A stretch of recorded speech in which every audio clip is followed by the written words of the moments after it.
আমার বাবা মা আমাদের আকিকা দেয়নি, এক্ষেত্রে যদি আমাদের আকিকা দিই তাহলে কি দেওয়া যাবে? যে দেওয়া যাবে, কোনো অসুবিধা নেই।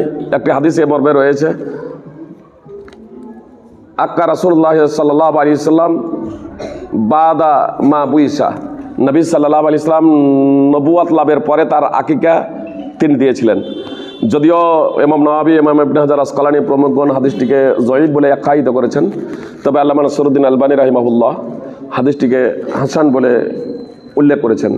মানে এই সনদে, মানে যে কারণে হাদিসটিকে জয়ীফ বলা হচ্ছে, আসলে এই সনদেই যখন হাদিসটি বড় চাচা থেকে যে বর্ণনা করে, ইমাম বুখারী রাহিমাহুল্লাহ উল্লেখ করেছেন, মানে একই বর্ণনাকারী কখনো কখনো যখন অন্য কারো কাছ থেকে যখন বর্ণনা যখন করে তখন সে দুর্বল হয়, কিন্তু যখন তার নিজের চাচার কাছে যখন বর্ণনা করে তখন সে শক্তিশালী।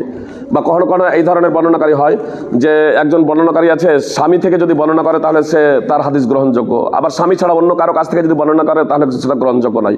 মুহাদ্দিসে কেরাম এবং রিজালবিদগণ এ প্রসঙ্গে বিস্তারিত আলোচনা করেছেন। এই প্রেক্ষাপটে আল্লামা নাসিরুদ্দিন আলবানী রাহিমাহুল্লাহ এ বিষয়টাকে করেছেন যে নবী সাল্লাল্লাহু আলাইহি ওয়াসাল্লাম যেহেতু নিজের আকিকা নিজে দিয়েছেন, এই মর্মে হাদিসটিকে আল্লামা নাসিরুদ্দিন আলবানী রাহিমাহুল্লাহ হাসান বলে উল্লেখ করেছেন। আল্লাহু আলাম। ফল কথা, কারো যদি আকিকা যদি দেওয়া যদি না হয়ে থাকে আর সে যদি নিশ্চিত যদি হয়, তাহলে সেই দৃষ্টিকোণ থেকে যে অন্যের আকিকা অন্যজন দিতে পারে, যেমন হাসান হোসেনের আকিকা রাসূল সাল্লাল্লাহু আলাইহি ওয়াসাল্লাম দিয়েছেন, এটা বিশুদ্ধ সূত্রে প্রমাণিত।